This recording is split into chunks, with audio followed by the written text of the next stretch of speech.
दोस्तों, मैंने आपको कुछ सूत्र बताए थे स्वस्थ रहने के। अगर आप अपने जीवन में उन सूत्रों का पालन करेंगे तो आप बीमार पड़ेंगे ही नहीं, रोग आएगा नहीं, तो फिर किसी औषधि की ज़रूरत नहीं पड़ेगी। वो 4 सूत्र थे, अगर आपको ध्यान होगा।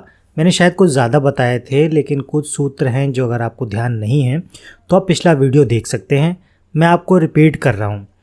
अगर रोग नहीं आएगा तो आपको औषधि लेनी नहीं पड़ेगी।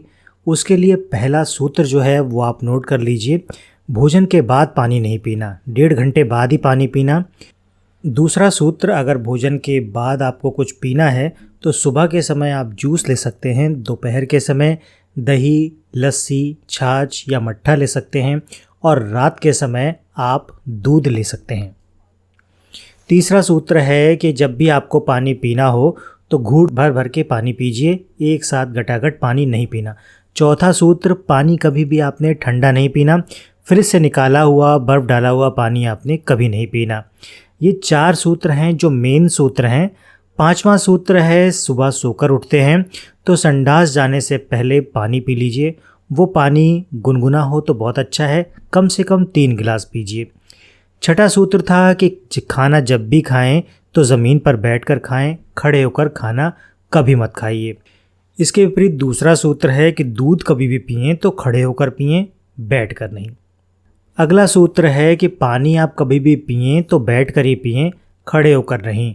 और पानी पीते समय आपका जो ऊपर का तालू है उसमें लगना चाहिए, और अगर पानी नहीं लग रहा है तालू में, पानी को मुंह में भरिए और उसके घुमाइए और फिर अंदर लीजिए, या फिर आप थोड़ा सा झुक कर ओक लगाकर पानी पीजिए तो तालू में लगेगा। उसके बाद एक सूत्र है कि दोपहर का भोजन करें तो 20 मिनट विश्रांति लें।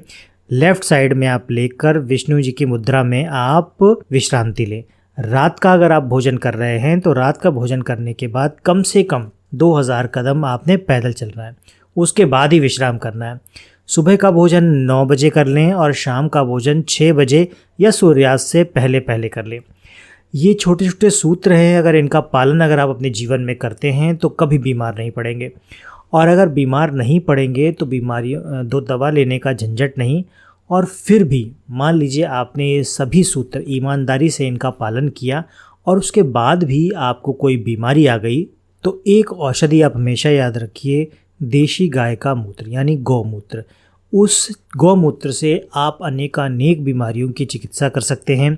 आयुर्वेद में भी इसका वर्णन है, अगर आप आयुर्वेद पढ़ेंगे तो उसमें आपको साफ मिल जाएगा, अनेकों बीमारियों का इलाज सिर्फ गौमूत्र से किया जा सकता है। उसके अलावा भी आयुर्वेद की बहुत सारी चिकित्सा है जिन पर हम आगे भी बात करते रहेंगे।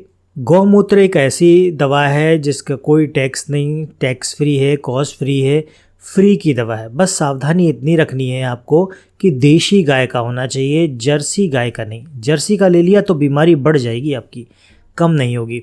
और देशी गाय का जो मूत्र है वो एक कंडीशन ऐसी होती है जिसमें आप नहीं ले सकते, और वो कंडीशन है कि वो गाय गर्भवती नहीं हो। अगर गाय गर्भवती है तो भी आपने उसका मूत्र यानी गोमूत्र आपने नहीं लेना। इसलिए आप ध्यान रखें कि अगर बछड़ी है गाय की तो कभी भी ले सकते हैं बिना सोचे समझे, कुछ सोचना ही नहीं।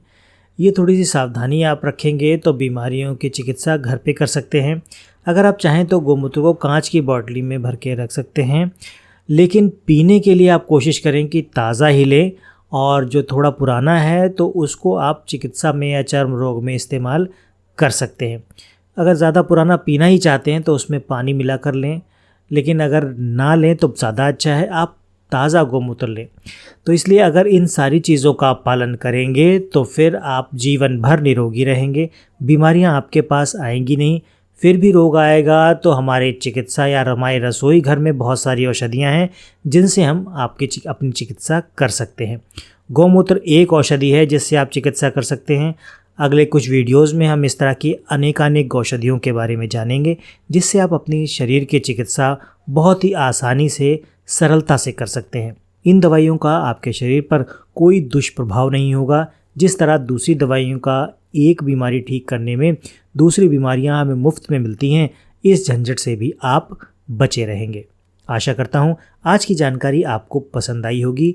वीडियो अगर आपके काम का है तो इसको लाइक कर दीजिएगा। चैनल पर नए हैं तो इसी तरह के वीडियो देखने के लिए चैनल को सब्सक्राइब कर लीजिएगा। आज के वीडियो में फ़िलहाल इतना ही। मिलते हैं अगले वीडियो में ऐसी ही किसी रोचक जानकारी के साथ। तब तक अपना और अपनों का ख्याल रखें, खुश रहें, स्वस्थ रहें।